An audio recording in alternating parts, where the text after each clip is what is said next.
अस्सलाम वालेकुम नाज़रीन, नज़र डालते हैं आज की अहम खबर पर। कोई कुछ कहे तो कोई कुछ कहे, क्योंकि जमहूरी हक है हर किसी को बोलने का। अब ये अवाम के हाथ में फैसला है कि कौन सही कह रहा है, कौन गलत कह रहा है। खैर, हमारा काम तो है न्यूज़ पढ़ना, हम न्यूज़ पढ़ेंगे और जनता की अदालत को ये फैसला करना है कि हकीकत में आखिर सच्चाई है क्या, आखिरकार कौन सही है कौन गलत है। मैं बात कर रहा हूँ हमारे कांग्रेस के कायद ख्वाजा बिलाल की।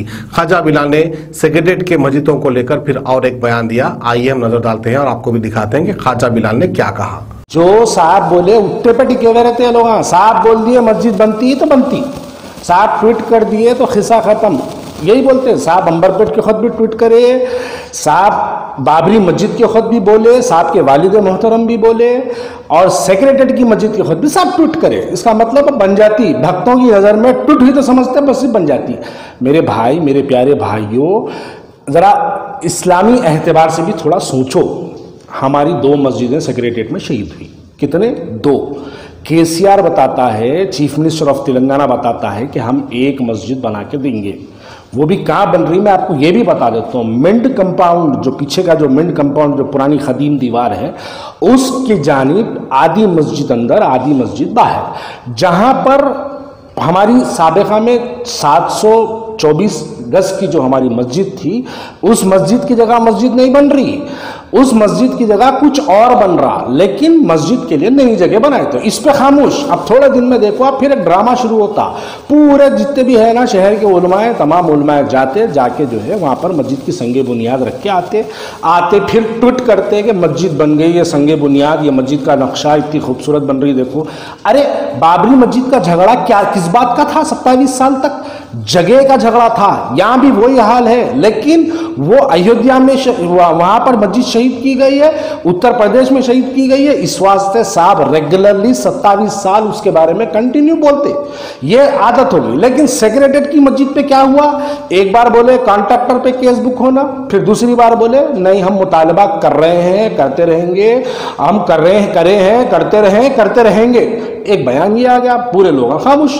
हैदराबाद के अंदर मैं तो आज बोलूंगा, अल्लाह का शुक्र अदा करता हूं कि बाबरी मस्जिद आज के वक्त शहीद नहीं हुई। इसके लिए मैं अल्लाह का शुक्र अदा करता हूं, क्योंकि अगर बाबरी मस्जिद इस वक्त शहीद होती तो व्हाट्सएप के ग्रुप पे एडमिन नारे तकबीर लिखता, बाकी के पूरे मेंबर अल्लाह अकबर लिख के एहतजाज इस किस्म से दर्ज करवाते थे। अरे 1992 6 दिसंबर के बाद बाबरी मस्जिद के नाम पर बंबई की सड़कों पर हमारी बहनों को काट के, मार के, जला के फेंक दिए थे। ये मंजर शहर हैदराबाद की आवाम भूल गई। हमारे बड़ों ने, मेरे सगे तायरे भाई ने बाबरी मस्जिद के फसादात में मेरे सगे तायरे भाई ने अपने पैर पे 2 गोली खाई। ये शहादत को भूल गए। आज क्या किस बात के तुम लोग यानी किस बात का एहतजाज कर रहे हैं? खाली फेसबुक पे आके बोल दिए तो एहतजाज नहीं होता, व्हाट्सएप पे बैठ के बोल दिए तो एहतजाज नहीं होता। दिलों को पक्का करो, दिलों को मुनज्जम करो, दिलों में जोश पैदा करो। अरे हमारी 2 मस्जिद गुजरात में शहीद नहीं हुई, उत्तर प्रदेश में शहीद नहीं हुई, दिल्ली में शहीद नहीं हुई। हमारी 2 मस्जिद हैदराबाद में दारुसलाम से सिर्फ 2 किलोमीटर पे हमारी 2 मस्जिदें शहीद हो गई। उस पर हमारी तमाम मुस्लिम क़यादत खामोश बैठी है। मैं इसके बारे में कुछ बोलूं तो जाती हो जाएगा, इसलिए बस मैं कहता हूं कि इस बात को अपने दिलों में रखो। जमहूरी अंदाज से कानून का दरवाजा खटखटाते हुए इसका एहतजाज करना है, कानूनी दरवाजा खटखटाते हुए, क्योंकि अगियार के इरादे बहुत खराब है। हमको उनको भी समझना है, समझ के कानूनी एतबार से मस्जिदों की दोबारा उसी जगह पर तामीर के लिए हम कानूनी एतबार से एहतजाज करेंगे। लोग मुझे कह रहे हैं कि भाई आखिर आप कांग्रेस की गुलामी से कब बाहर आएंगे, कब बाहर आएंगे, ये बार बार लोग मुझे कह रहे हैं। आज मैं उन लोगों को कुछ बात बताना भी चाहता हूं और कुछ पूछना भी चाहता हूं। मैं कांग्रेस में हूं, मेरे साथ में जितने हमारे हिंदू भाई हैं, मैं अपने हिंदू भाई के साथ बैठ के सेक्रेटेरिएट की मस्जिद की शहादत पर दोबारा वहाँ पर उसी जगह पे तामीर का मुतालबा मैं कर सकता हूँ। और साथ ही साथ मैं इस बात की भी दुआ कर सकता हूँ कि ऐ अल्लाह मस्जिद उमर फारूक शमशाबाद एयरपोर्ट की तामीर के दौरान जिस शख्स ने, चाहे वो साबिका कांग्रेस के वजीर क्यों ना हो, जो उसमें मुलव्वस है, ऐ अल्लाह उनको निस्तो नाबूद कर दे, उनकी 7 पुश्तों को निस्तो नाबूद कर दे, तबाह व ताराश कर दे, और अल्लाह हमको ऐसे भी दिन, ऐसे भी नज़ारे दिखा दे जो लोग मस्जिद उमर फारूक की शहादत में मुलव्वस है उनसे शहर हैदराबाद की सड़कों पर भीख मंगवाने पे मजबूर कर दे अल्लाह। मैं ऐसी दुआ भी कर सकता हूँ। अब मैं उन लोगों को पूछना चाहता हूँ जो लोग आके मजलिस की मुखालिफत, मस्जिदों की शहादत पर एहतराज कर रहे हैं, मैं उनसे सवाल करना चाहता हूँ कि मैं अपनी पार्टी में रहते हुए हमारे हिंदू भाइयों के साथ बैठ के मैं मस्जिद की शहादत का मुतालबा कर सकता हूँ। क्या मजलिस इत्तेहादुल मुस्लिमीन के कोई लोग जब तक सदर मजलिस बैरिस्टर असदुद्दीन अवैसी साहब नहीं बोलेंगे, कोई लोग मस्जिद की शहादत का नारा नहीं लगाएंगे? आप दुआ तो छोड़िए, आप बदुआ तो छोड़िए, दुआ भी आप हक में नहीं कर सकते, क्योंकि ये गुलामी है। मुझे गुलामी कहने वालों, मैं यहाँ आज़ादी की ज़िंदगी गुजारता हूँ और मैं अपनी मजहब, अपनी मस्जिद की आवाज़ बुलंद कर सकता हूँ। उसके लिए मस्जिद की शहादत हुई सो उस पर मैं कांग्रेस पार्टी में रह के हिंदू भाइयों के साथ बैठ के मस्जिद की शहादत के खिलाफ आवाज़ उठा सकता हूँ। क्या मजलिस इत्तेहादुल मुस्लिमीन के अरकानों में इतनी हिम्मत या इतनी उनकी जुर्रत हो सकती है कि बिना सदर साहब के कहे क्या वो लोग मस्जिद के लिए आवाज़ उठा सकते? नहीं उठा सकते। तो यकीन जानो, गुलामी में कौन है समझो बात को, गुलामी में कौन है समझो बात को। आप मस्जिद की शहादत पे भी आवाज़ नहीं उठा सकते तो ये गुलामी है। और जहाँ मैं ठहरा हूँ वहाँ यकीनन मुझे आज़ादी है, मैं कह सकता हूँ। और अभी बहरहाल बहुत सी बातें हैं कहने की।